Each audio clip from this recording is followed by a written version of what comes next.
If you are broke, my challenge to you is don't entertain yourself. Educate yourself. Do you realize if you're struggling financially right now, you're struggling financially because there's some truth about finance that you don't know. And if that's the primary reason, by the way, it is. There's a level of you have a level of awareness in an arena where awareness is necessary, and until you develop that awareness, you're not going to be financially free. So, how much time, effort, and energy do you want to put into finding the thing that's missing in your mind financially? Because if you're struggling financially, you're not struggling financially because you don't have any money. If you're broke, you're not broke because you don't have any money. You don't have any money because you're broke. What does that mean? Like the truth has been broken off from your mind when it comes to something money. I know, because it was true for me. I lacked awareness. All transformation begins with awareness. Hey everyone, welcome back to Profit Pulse, where we make money simple, smart, and stress-free. Today's video is a little different. It's a financial tips hodgepodge. We're talking quick, powerful money tips. Everything from budget hacks and saving strategies to smart credit moves and mindset shifts that keep your wallet growing. No fluff, no jargon. Just real-world advice you can start using today to make your money work harder for you. Ready? Let's jump right in. Here's how much you need to invest every single month by age to retire with $1 million, starting from oldest to youngest. If you're 60 years old, then you need to invest $13,970 every single month if you want to retire by 65 with $1 million. If you're age 50, you need to invest $3,155 every month to retire a millionaire. If you're starting at age 40, you need to invest $1,235 every month to retire a millionaire. If you start at age 30, you need to invest $555 every month to retire a millionaire. If you're starting at age 20, you need to invest $265 every single month to retire a millionaire. As you can see, the younger you start, the easier it is to build wealth in your retirement, so this is your sign to start investing today. Follow me to learn how to get started. Here's a secret that rich people understand that if you ever want to get out of the struggle, you need to understand as well. It's actually not a secret. We're just not openly taught this. When you don't have money, you have to work for that money. When you do have money, you make it work for you. So how do you get from working just to make ends meet and pay your bills over to money is expanding and working for you? You probably don't want to hear this, but the answer is you're going to have to sacrifice, and we'll talk about what that looks like in a second. Here are the milestones you're going to have to meet to get to this other side, and this is the stuff that I'm teaching every single day on my channel because you can do this.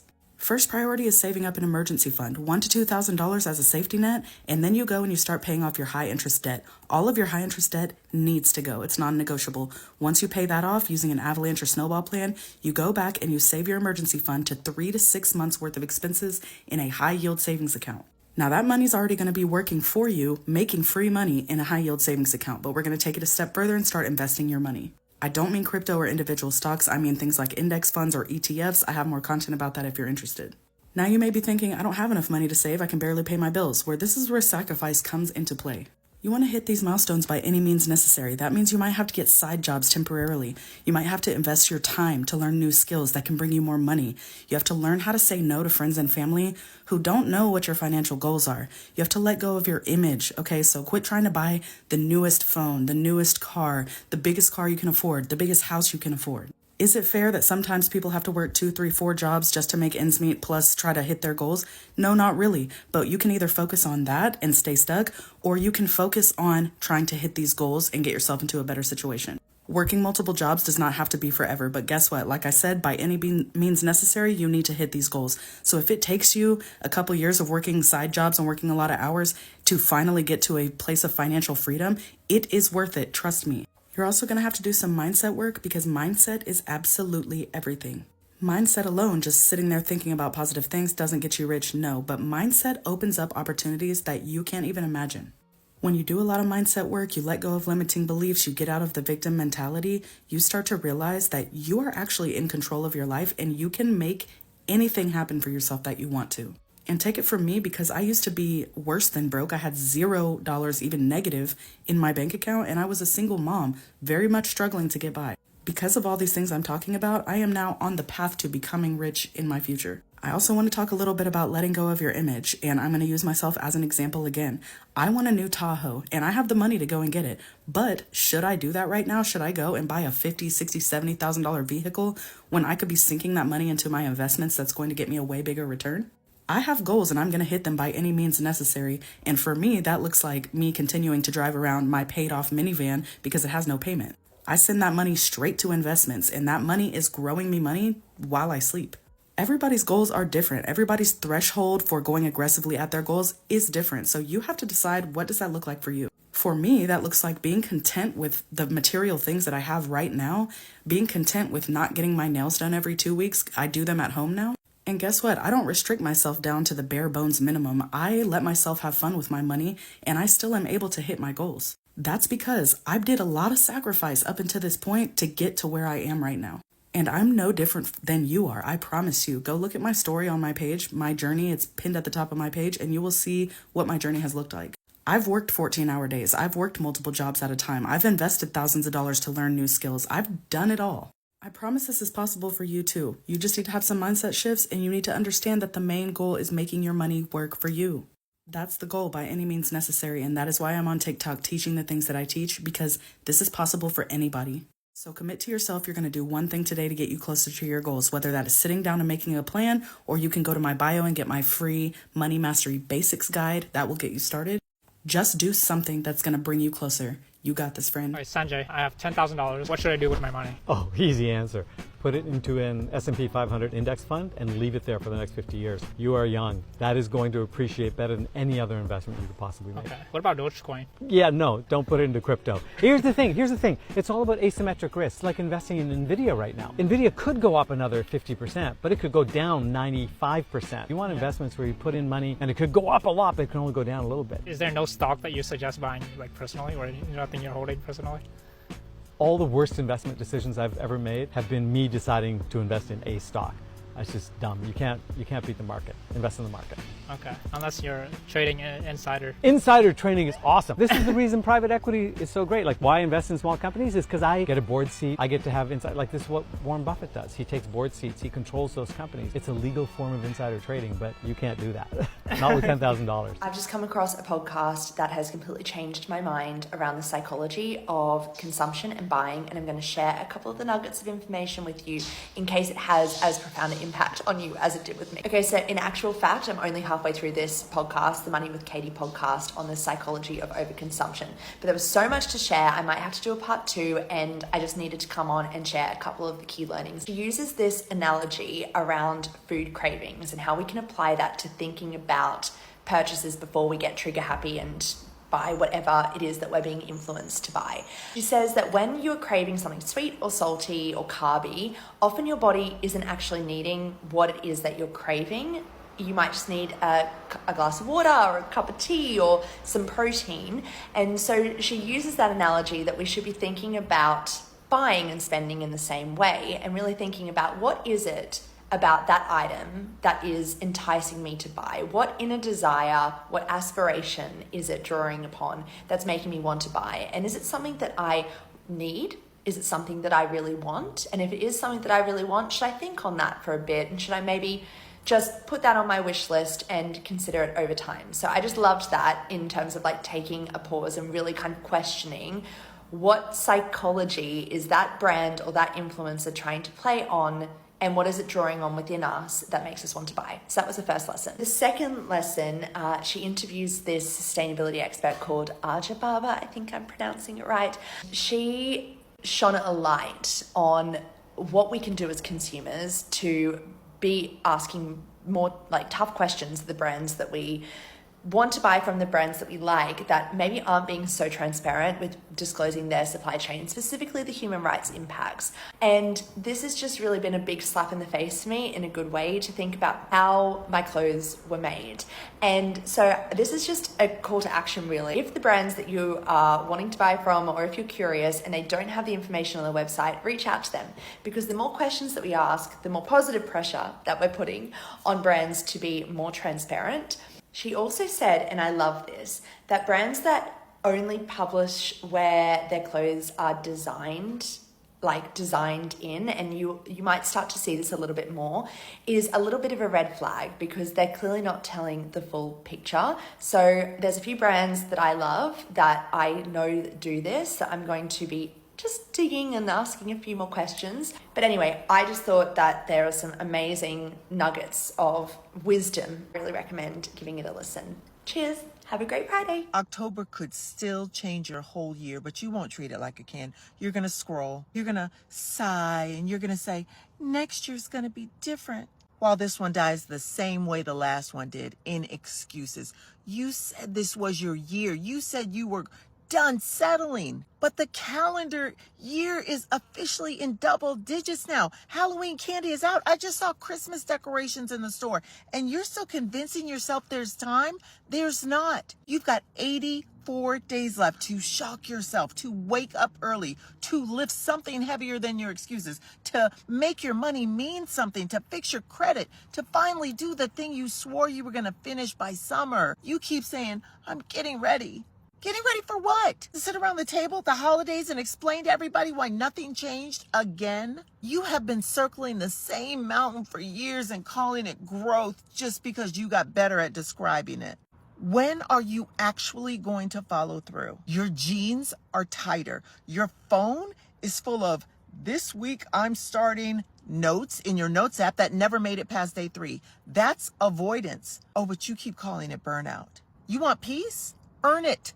Finish something. Just one thing. If you can't stay locked in for the last quarter, you don't need another plan. You need accountability. And if you are ready for that, the Great Lock-In Challenge is still open. 4 weeks, 4 sessions, 0 excuses. We are not waiting for January. We are becoming the proof now. October could still change your whole year, but not if you keep wasting it. Hope that helps. I dare you to stop fucking around and dedicate the next 6 months of your life exclusively to your goals. Don't announce it to anyone. Don't tell anyone on social media. Just disappear, do the work, and reemerge in 6 months a different person. The new house isn't going to make you any happier. The new car isn't going to make you any happier. Or I should say, it's not going to make you any happier long term. Here's what I mean. But first, I'm Paige. I'm the founder of Overcoming Overspending. My entire page exists to help you stop impulse shopping, overspending, and overconsuming. And this is your daily de-influencing video. This is a really hot button item for people because it kind of relates to the question, can money buy happiness? And the answer is like, kind of, but not as much as you think it will, and not for as long as you think it will either. There's something that's called hedonic adaptation, which is the notion that after positive events or negative events, we have a tendency to return to steady baseline levels of happiness. I drew you a little chart to help you visualize this, but essentially it looks like this. So this line going straight across here is just your baseline level of happiness. And in life, you're going to have events that increase your levels of happiness, but also negative events that bring it down. But what this shows us is that as time goes on, with the positive events, we're always going to return to baseline happiness. And also the good news is that with negative events, we will also return to baseline happiness. So you could look at this as you buy the house, the car, the handbag, happiness levels go up. But over time, you're always going to return to baseline happiness. And you might have experienced this before, right? Like think about all the things in your life currently right now that have just become ordinary and honestly kind of mundane and have definitely lost their appeal and their luster that at one point in time you were so excited about. The house or the car or the handbag or the wardrobe was in your mind going to be the ticket to lasting happiness. So I think there is this confusion about how much our consumption and how much of the things that we buy will actually contribute to how happy that we will be. Because the second that you buy something, it's going to start to mentally depreciate, and everything that was once extraordinary to us will reach a point where the novelty wears off and it just becomes ordinary. They've even seen this with lottery winners. Lottery winners will experience a rush or a peak of happiness after winning, but over time, they always return to baseline level happiness that they were at before they won the lottery. So what do we do with this information now that we know about it? Well, I think that there's a couple of things. One, really try to catch yourself when you get stuck in the arrival fallacy with your consumption, meaning I will be happy when I have fill in the blank. When I have the home or the car or the wardrobe or the skincare routine or the bag or the 6-figure salary. We have a tendency to delay happiness to certain milestones, thinking that that's going to be the ticket to happiness, only to deliver a short burst of happiness where we're then just going to return to baseline levels, which then we get fixated on the next thing. And that's why a lot of people have called this the hedonic treadmill, because you just go from wanting one thing to the next thing to the next thing, thinking that it's always going to be the next thing that's going to deliver that lasting happiness. The second thing I think we can take is that spending your money on experiences versus physical products and goods will deliver longer lasting happiness to you. That's because physical products have a tendency to start immediately mentally depreciating the second that we get them and buy them. Whereas experiences will appreciate over time. Because with experiences, we can often draw on the lasting memories that stick around for years and even decades to come. So I think for this one, it's important to understand that yes, of course, it's okay to want things and desire things and to spend money on things and to buy things. Just never totally and completely defer your happiness to your consumption. It's never going to deliver it to you fully like you think that it will. If you're needing more help with your spending habits and your consumption habits, make sure that you give me a follow. I make one of these videos every single day, and you can also pop over to my profile and view all of my free resources. If you like these videos, you're gonna love my podcast. It's called the Money Love Podcast. There's already over 130 episodes that you can start binging, and you can also register for my free masterclass that's called Why You Impulse Shop and How to Stop. I love you guys. I hope you enjoyed this one, and I will see you in tomorrow's video. I thought I knew money until I learned this. The rich and the wealthy, they don't get a traditional mortgage like you and I do. And being a mortgage broker for years, I never learned this until just recently. It's baffling to me why it took me so long to figure this out. What people with assets and money, what they do is they don't get a mortgage. What they do is they take out a lien against their assets. They don't liquidate, they don't take out their money from their portfolio, from their bank account, and buy a house with cash. They take a lien, like a loan, against their money, which is interest only. And what it does, it keeps building, it keeps compounding while they pay off their house. So they basically are making money to own their house. And not everyone can do this. Most people can't. You don't have $1 million, $2 million sitting in a portfolio. You can't do this. So the way around that is to use a HELOC, which is a home equity line of credit, instead of the mortgage, to where you pay the interest just like the rich and the wealthy just pay the interest. And I can show you how. I would love to. If you're interested, or if you think I'm lying, please prove me wrong. Okay, the hard truth is no one's going to hand you the life you want. You're going to have to build it.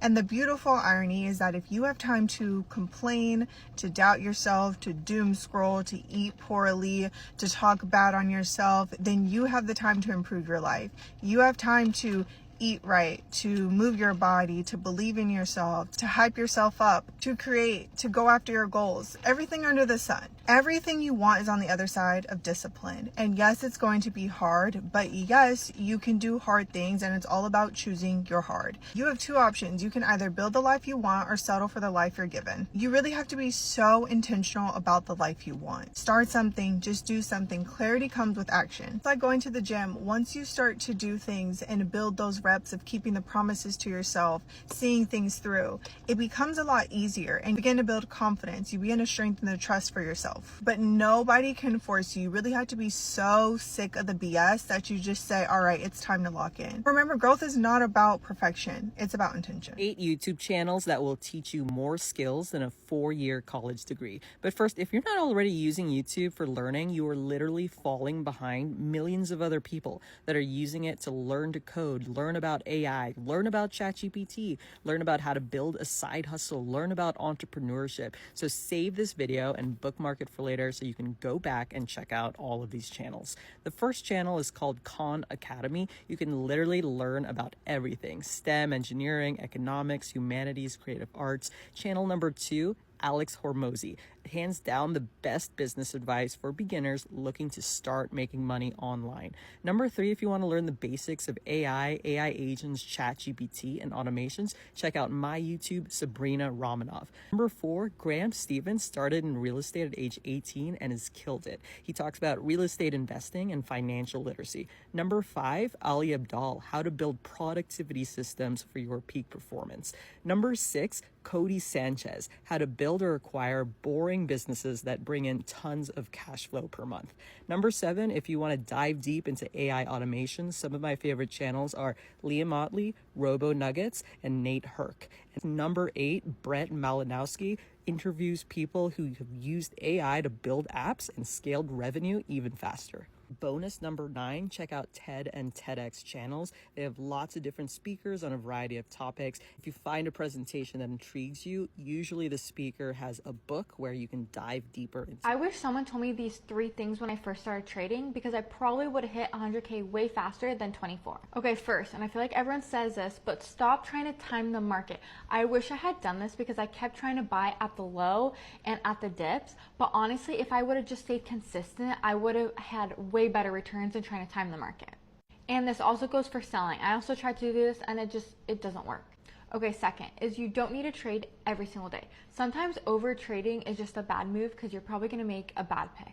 So sometimes doing nothing is the smartest move you can actually make. And third, this is the most important, is learn the difference between investing and gambling. Investing is about research, patience, and actually understanding your long-term plan, but gambling is just chasing hype, like something you saw on TikTok. I wish I knew these 2 things a lot earlier because it probably would have got me to 100K a lot faster. But if you're a beginner investor and you don't know which tool to use, call me Invest and I'll send you the exact brokerage accounts I recommend. And as always, make sure to follow for more money moves that actually build wealth. The number 1 rule if you want to be successful today is that there's really 2 types of people. One type of person will be really successful and one type of person will never be successful until they change their mentality. And we call these fixers versus freeloaders. A fixer is somebody who, if you imagine, there's a leaky boat, right? And there's all these holes in it. The fixer will be the one that starts actively thinking, okay, we've got some, putty over here. We're going to put it on here. We're actually going to start bailing things out over there. They realize that there's a problem. The problem is annoying. They probably didn't create the problem. The problem might actually be somebody else's fault entirely. And yet, what do? They immediately go into fix mode. And then there's the freeloader. And we can all have a little component of this, but a freeloader is so common today. The freeloader is the one that's standing in the boat and they might be saying, well, I don't mind the holes. Or that was somebody else's issue. Or I don't have time to fix that. Or I don't really know what to do about that. And if you go through your life with this freeloader mentality of somebody else will fix it all the time, well, then somebody else will profit all the time. I've had this realization lately that every time I find a problem in my business, that's where the profit is. Every time I have a problem in my life, that's where the money is. Oh, that's so good. And so if I can just start not having that sinking feeling in my stomach when I find a big, hairy problem and instead say, ooh, that means there's money there. That means there's opportunity there. That means there's growth there. Then my worldview kind of changes. And that wraps up today's financial tips hodgepodge. A mix of money moves to keep you on track and in control. Remember, small tips add up to big results when you stay consistent. If even one of these helped you think differently about money, hit that like button. Drop your favorite tip in the comments, and don't forget to subscribe for more smart money content from Profit Pulse. Stay smart, stay steady, stay profitable.